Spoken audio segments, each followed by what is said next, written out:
मम्मा, जिस इंसान ने मुझ पर हाथ उठाया, आप उसी इंसान से मेरी शादी कैसे तय कर सकती हैं? जिया की यह चीख उस कमरे की दीवारों से टकराकर हर दिशा में फैल गई, जैसे वह सवाल नहीं कर रही थी बल्कि अपनी आत्मा के भीतर हो रहे घावों की गूंज सुनवा रही थी।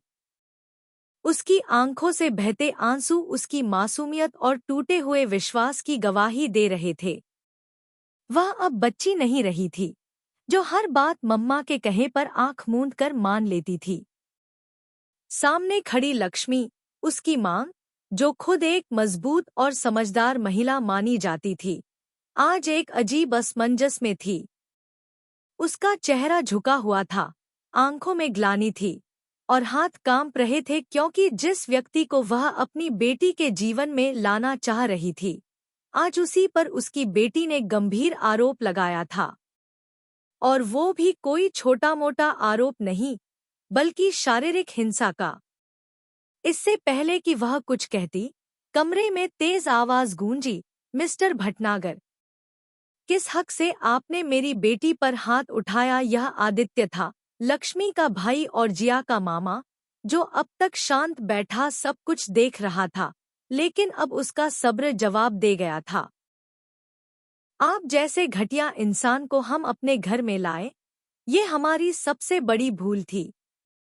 और तुम, मंगल, तुम भी सोचो, तुम ऐसे इंसान से शादी करने जा रही हो जिसने हमारी बच्ची को चोट पहुंचाई। क्या तुम इतना भी नहीं देख सकती कि ये रिश्ता तुम्हारे लिए नहीं, हमारे पूरे परिवार के लिए खतरा है? आदित्य की आवाज में क्रोध के साथ साथ निराशा भी थी।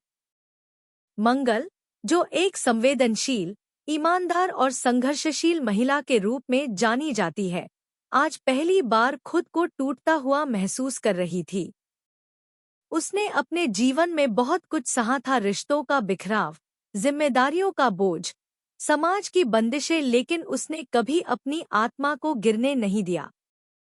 कपिल उसकी जिंदगी में एक उम्मीद की तरह आया था, जिसे लेकर उसने सोचा था कि शायद अब उसकी जिंदगी में स्थिरता और सुख आएगा। लेकिन आज सब कुछ एक झटके में बदल गया। कपिल, जो अब भी यही जताने की कोशिश कर रहा था कि वह निर्दोष है, चुपचाप खड़ा था। लेकिन उसकी खामोशी अब उसे निर्दोष नहीं, संदिग्ध बना रही थी। तभी वह एक कदम आगे बढ़ा और बोला, लक्ष्मी, मैं जानता हूं तुम अंदर हो। दरवाजा खोलो। उसकी आवाज में अब पहले जैसी आत्मविश्वास नहीं थी, बल्कि डर, उलझन और घबराहट थी। मैं जानता हूं कि तुम अंदर हो, मैं जानता हूं कि तुम मुझसे नाराज हो, लेकिन कम से कम एक बार मेरी बात तो सुन लो।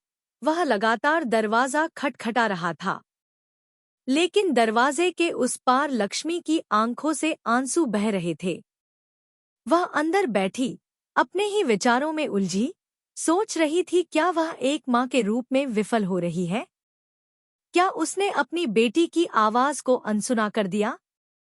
क्या वह अपने ही निर्णयों के बोझ में इतनी उलझ गई कि उसे यह समझ ही नहीं आया कि उसका फैसला उसकी बेटी की जिंदगी तबाह कर सकता है? कपिल की आवाज तेज होती जा रही थी, ठीक है लक्ष्मी, नहीं मानोगी ना? दरवाजा नहीं खोलोगी? तो याद रखो, मैं चला जाऊंगा। लेकिन सच्चाई अपने आप सामने आएगी। लेकिन उसी क्षण भीतर से एक और आवाज आई, जिया की।